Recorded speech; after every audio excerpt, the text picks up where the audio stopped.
And we turn to another looming problem for the Obama administration.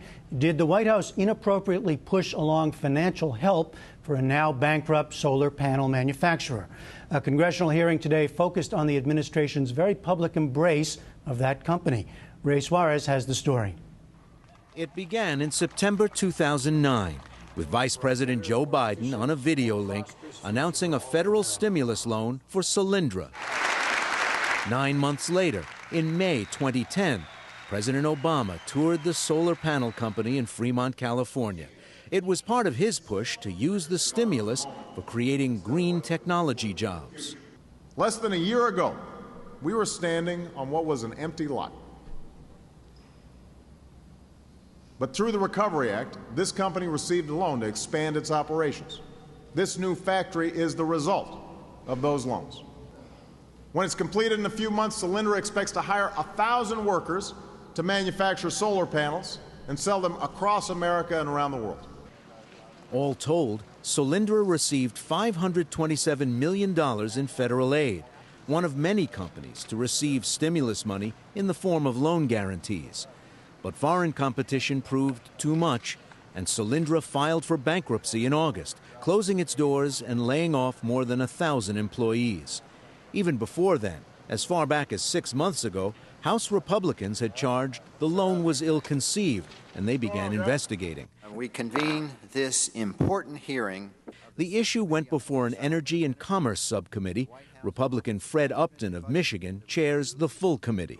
In this time of record debt, I question whether the government is qualified to act as a venture capitalist, picking winners and losers in speculative ventures and shelling out billions of taxpayer dollars to keep them afloat. A top official at the Energy Department, Jonathan Silver, said the Green Tech Loan program is about more than just Solyndra.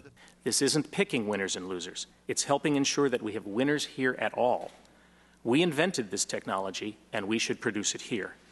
The question is whether we are willing to take on this challenge or whether we will simply cede leadership in this vital sector to other nations and watch as tens of thousands of jobs are created overseas. But a report in today's Washington Post added fuel to the fire. It said internal emails from the Office of Management and Budget showed concerns that the loans were granted too quickly. In one, an unidentified aide wrote, "We've ended up with a situation of having to do rushed approvals on a couple of occasions, and we are worried about Solyndra at the end of the week." This was over a year ago. They reported a serious concern about Republican Steve Scalise of Louisiana said the letter highlighted a history of troubling communication involving Solyndra. There were warning signs at every level, and yet it seems like crony capitalism was trumping the smart decision-making process and due diligence that should have been going on, and a lot of these emails show that out to be the case. Company officials had contributed campaign funds to President Obama and Democrats. But White House spokesman Jay Carney denied any favoritism was involved in speeding the loan approval. He said it had nothing to do with anything besides the need to get an answer to make a scheduling decision. I understand that. But we have all agreed that. And committee Democrat Diana DeGette of Colorado complained Republicans had been irresponsible in handling the emails. I am just as much concerned about this Solyndra loan as everybody else is. But the way that the information has just been parceled out, the witnesses don't have the full copies of the emails in front of them.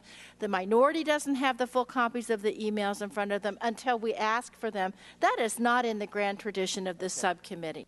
Two of Solyndra's top executives did not testify today. Another hearing is planned next week, and they are expected to speak then. Carol Leonnig has been reporting on this story for the Washington Post and watched the hearing today. She joins us now. We saw those exchanges on Capitol Hill today. Did they help fill in any part of this story? Did we learn anything new about the life cycle of Solyndra? Not a terrible lot was learned about the life cycle of Solyndra, but you heard a more full-throated explanation from the Department of Energy and the Office of Management and Budget inside the Obama administration, why they believe that they were making good decisions at every juncture when it came to extending support to Solyndra and when it came to extending sort of a crisis lifeline to Solyndra earlier this year. What was the nature of the relationship? Was cash transferred from the federal government to this private company? It's a pretty complicated transaction, but here's the basic. effort of this program that Jonathan Silver was describing. $38 billion in the loan guarantee program basically is to invest in clean energy technologies and different companies that offer to do that through a government-backed loan. In the case of Solyndra, they won the government-backed loan, but they also got it from a federal treasury bank at a very low interest rate. So it's basically like the government saying, we will guarantee that if you can't pay this $500 million loan, which is what Solyndra got, we'll pay it off, which means taxpayers will pay it. So now that the company has gone bankrupt, taxpayers are on the hook for what, the whole amount? Well, energy officials tell me that they are concerned that it will be a large portion of the $500 million that has been dispersed to Solyndra so far. They're worried about, what kind of assets the company really has, even if it sells them in bankruptcy, and what other debts it has to its investors. What taxpayers will get may be very small. So the government lines up with other creditors at this point. Yes. Has a government program with a subsidy to a company like this ever failed this spectacularly before? Well, there's a long history in federal policy going back to probably Roosevelt of different ways in which the government has tried to stimulate a targeted industry and has made a mistake along the way. What's unusual is this is the first big public misstep for what has been Obama's showcase of recovery. Here is the way the president says he has generated jobs and tried to spur a new industry on American soil. A lot of economists say that's really a noble goal, but that perhaps the the Department of Energy, didn't always have the competency to make the best selections about which projects would really fly. Well, if you just know the end of the story, you may be scratching your head, but what attracted federal officers to a company like Solyndra in the first place to make this loan? They have said repeatedly that the innovation that Solyndra was offering gave it extra marks. The innovation was essentially, a photovoltaic panel that stores solar energy and is usable inside a building and stores energy. But what was unusual about this one was it was cylindrical. It would be expensive to actually manufacture the panel, but it would be really cheap to install it, like on big box Walmart stores, and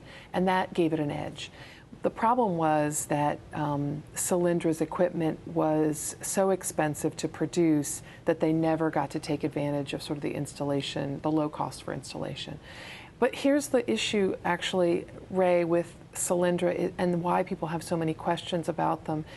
This company was flagged by independent auditors in 2010 as being pretty quick to burn through cash. And even when they were applying to the Department of Energy in 2009 for this very large, whopping loan guarantee, internally, these emails showed that even at the Department of Energy, there were staffers saying they've got cash flow problems that we can see off in the distance. And indeed, that's exactly what happened. They burned through a lot of cash, and at the beginning of this year, they confided privately to the administration they were going to go bankrupt unless they got emergency cash. Well, didn't the Obama administration at that point double down and give them some of that emergency cash? In a form, yes. They pressed investors to put in a little extra cash in exchange for an agreement that they could get their cash out first, their new cash. They also agreed that they would let them repay the loan more slowly. And they also agreed to special terms whereby Solyndra would keep getting installments on the existing loan. Remember, you don't give the whole $500 million all at once.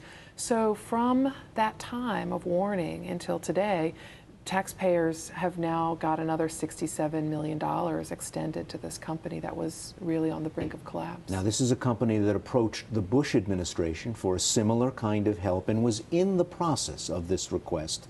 It got handed over to the new administration. Did it not get approved during the Bush term because there were perceived problems with it then, or was it on its way? There's a lot of spin on both sides on that. It's a great question that you ask. It's true that they applied under the Bush administration program, which was eventually recycled essentially by the Obama administration and given new life. But the problem with the Bush administration program is it was never really fully funded, so applicants complained bitterly that it wasn't really attractive to them. The White House says, you know, look, the Bush administration was looking at this program. They thought Solyndra was really attractive. On the other hand, Republicans point out that as literally as the Bush administration was walking out the door, there were committee meetings to discuss, should we move forward with this loan? And the vote was no. We have more questions about cash issues, actually. So were they about to land a big loan with the Bush administration?